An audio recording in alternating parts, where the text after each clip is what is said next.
రోజంతా కష్టపడి సాయంత్రం పూట ఒక కప్పు చాయ్ రిలాక్స్గా కూర్చొని తాగితే అబ్బా ఫీలే వేరు కదా. ఆ టీలోకి ఒక 2 బిస్కెట్స్ నంచుకొని తింటే ఆహా, రోజు మొత్తం చేసిన పనంతా మర్చిపోతాం. ఎంత పని ఉంటుంది మార్నింగ్ లేచిన కాడ నుంచి.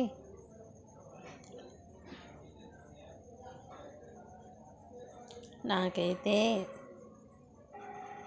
ఇంకా అయిపోలేదా అనిపించిద్ది.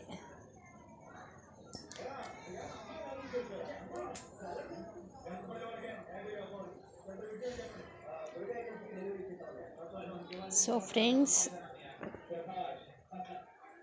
ఈవినింగ్ స్నాక్స్గా నేను పాస్తా చేసుకున్నా. అందులో కొంచెం ఒక ఇప్పి మ్యాగీ కూడా కలుపుకొని తిన్నాను.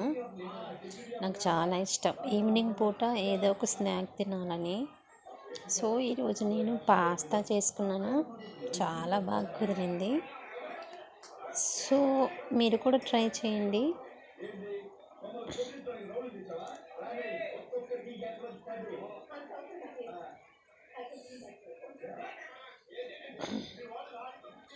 నాకు నచ్చిన డిష్ అయితే బ్రెడ్ ఆమ్లెట్. సో మీకేంటి?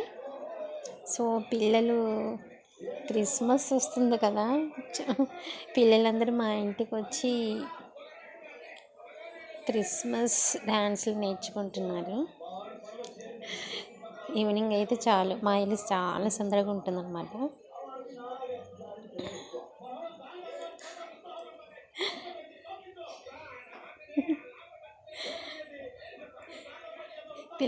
పిల్లలు సందడిగా డాన్స్ చేస్తే ఎంత బాగుంటుంది కదా. సో నేను క్రిస్టియన్ని కాబట్టి పిల్లలు కూడా ఒక క్రిస్మస్ సాంగ్ నేర్చుకుంటున్నారు. సో మార్నింగ్ నేను బెండకాయ ఫ్రై చేశాను,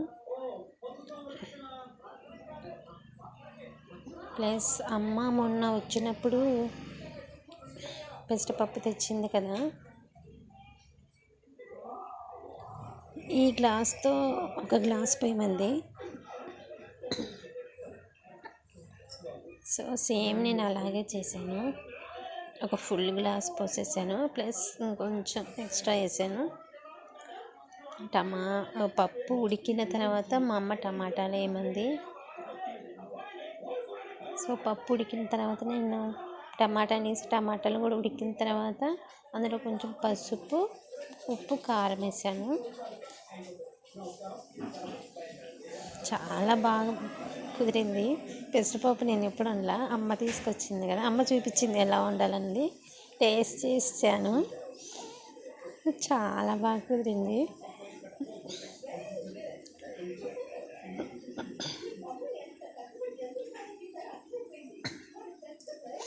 చూడండి ఎంత బాగా కుదిరిందో, నాకైతే చాలా నచ్చింది.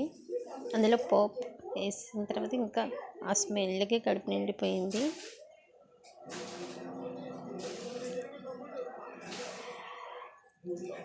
తర్వాత అందులోకి ఏం చేసుకోవాలి, ప్రిపేరు పప్పుతోనే తిన్నాను, కానీ చాలా బాగుంది.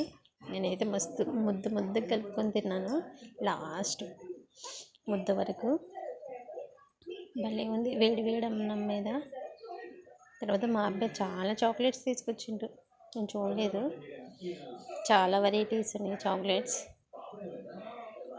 సో ఫ్రెండ్స్, గుడ్ నైట్ మరి.